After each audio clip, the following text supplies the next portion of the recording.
tecnicamente correto para fazer como deve ser feito.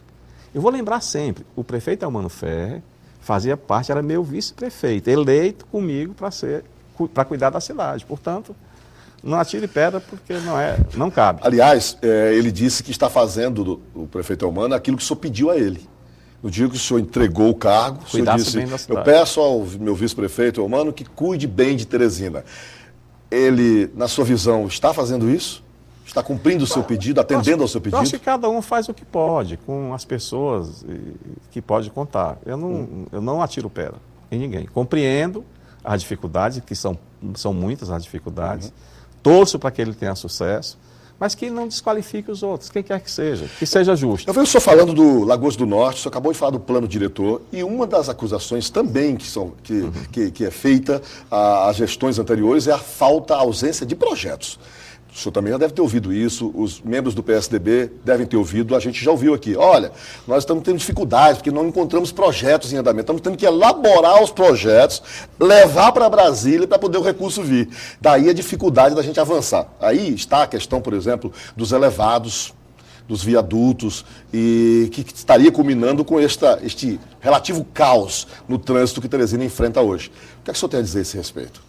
Tony, novamente, Quando começou essa discussão, o secretário de Planejamento tem uma diferença pessoal com o Firmino, porque foram candidatos concorrentes à eleição lá atrás. Sim, João Alberto Monteiro. E quando ele começou a criticar, que não tinha, com essa história de não ter projeto, eu disse para ele que ele conhecia a prefeitura talvez tanto quanto eu, porque ele foi de lá. Ele foi presidente da Turb durante muitos anos, no tempo do professor Wall.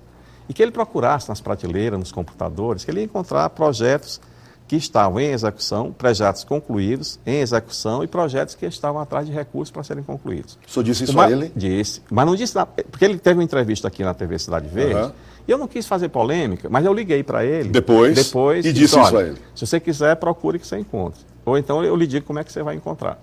Então isso não é verdade, isso é uma forma de desqualificar também a gestão passada, novamente, que o PTB fazia parte dela. Então não vamos ser ingratos, não, porque a ingratidão é bicho ruim. É um defeito grave. O senhor diria que teve decepções nos últimos tempos com a política? Sempre tem, Tony, como em qualquer atividade. É natural, porque na política você tem a oportunidade de conhecer o melhor e o pior da natureza humana. Você tem a oportunidade. E é um aprendizado muito rico. Por isso eu insisto, é importante que os jovens e os velhos façam política, a boa política, porque o político, ele mexe com a sua vida todo dia. Ele decide por você, né? E é preciso que a gente acabe com essa história de estar mentindo, de estar contando uma coisa sendo a verdade, porque muita gente tem medo da verdade, né?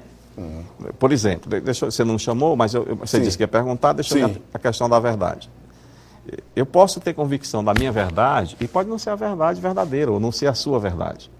Por exemplo, essa semana teve uma repercussão muito grande na mídia a história de uma ação que foi recusada pelo Tribunal Regional Eleitoral, da história do governador. Sim, eu ia tocar no assunto, mas já que o senhor está falando, por favor.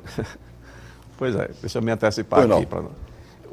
Que ação é essa? Primeiro, essa ação é do Ministério Público Eleitoral, o doutor Adão, de um fato que aconteceu no segundo turno, encontrado por acaso, de vários procedimentos ilícitos e ilegais, né, e eu abro parênteses, que quando você ganha uma eleição de forma ilegal, ela não é legítima. Por favor. Isso é primário, isso. Não é? Sim.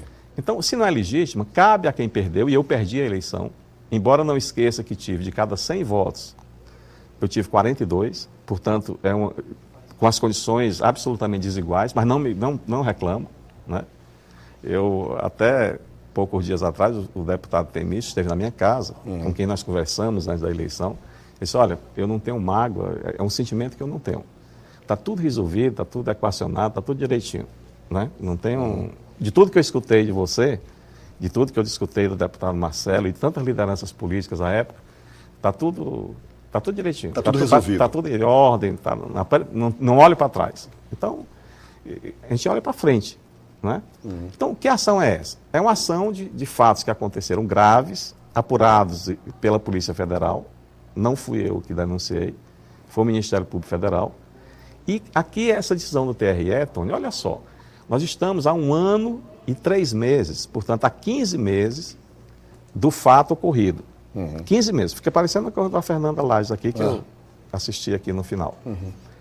Então, veja, há 15 meses que sequer os juízes escutaram as testemunhas daquele fato. Eles foram aprovar, eles foram investigados por denúncia do Ministério Público, o doutor Adão. Nunca falei com o doutor Adão, admiro apenas o profissional que ele é, não tenho nenhuma ligação com ele, jamais falei com ele, nunca. Nunca procurei um juiz para querer fazer pressão de qualquer natureza. E eu sei que nem sempre esse é o comportamento. Por quê? Porque acho que um magistrado, por mais crítica que eu possa fazer a ele tem que ter a liberdade e o dever de julgar com justiça. Porque justiça, quando é tardia, não é justa. E lá se vão 13 meses, né? 13 meses. 13 meses. Para ouvir as testemunhas, olha só. Eu não tenho nenhuma ansiedade, como eu te disse, tá tudo em ordem. Mas não é justo, eu como cidadão, né, como ter colocado uma opção política para a população do Piauí, eu não me sinto confortável e não posso aceitar esse tipo de comportamento. Então, aqui vai, portanto, uma crítica. Não, estou falando uma crítica. E advogados espertos que usam de manobras para protelar um julgamento. Então, tudo isso se deve ao medo da verdade. Por quê? De julgar um fato que aconteceu. Ora, se eu tenho medo da verdade, eu estou devendo alguma coisa. Eu disse aqui antes de começar que você pode perguntar qualquer coisa. E a propósito disso, falando de qualquer coisa, o senhor falou agora há pouco, eu não olho para trás, está tudo resolvido. Mas o senhor disse, também numa entrevista que o senhor concedeu ao Elivaldo Barbosa, salvo engano, não sei se foi a minha aqui, o senhor deixou bem claro uma certa resistência caso o deputado Firmino venha a buscar o apoio do PSB, o partido do governador Wilson Martins, na sua candidatura a prefeito de Teresina. O senhor disse que o Firmino sabe o que faz, respeito, ele tem o meu apoio, e se eu estiver falando alguma coisa errada, o senhor me corrija. Mas o senhor deixou bem claro de que nesta situação ele não deverá contar, vamos dizer, com o senhor neste mesmo palanque. O senhor não compartilhará, vamos dizer, da campanha como um todo, mesmo o apoiando. O senhor ratifica isso que o senhor disse? Foi, deixa eu explicar novamente isso. Realmente eu disse isso e mantenho e será desse jeito. Como será, caso venha acontecer essa coligação? Eu comecei dizendo que a política tem que ter coerência. Né? O candidato era eu, não era o Firmino. Certo. Né? O governador Wilson Martins, ele era do PSDB, a política dele começou lá. Né? Tem relações pessoais com o Firmino. Aliás, comigo. Semana passada eu cumprimentei no aeroporto. São questões distintas.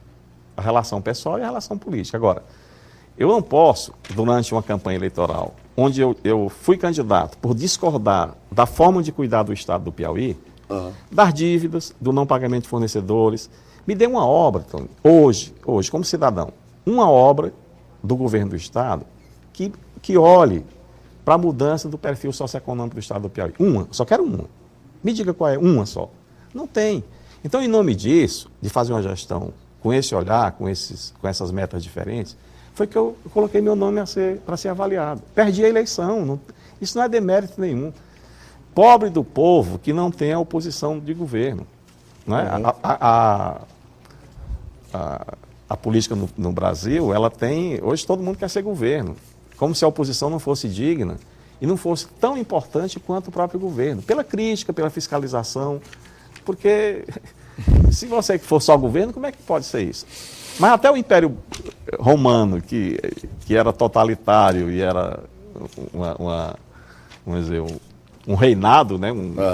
Um império, acabou porque aqui tudo passa na vida. Você não tem... Nada é absoluto nem permanente. Bom, o senhor deve ter notado que nós já ficamos com muitos assuntos para tratar aqui. O tempo foi... Nós conversamos, por incrível que pareça, passou rápido, nós conversamos por mais de 20 minutos aqui.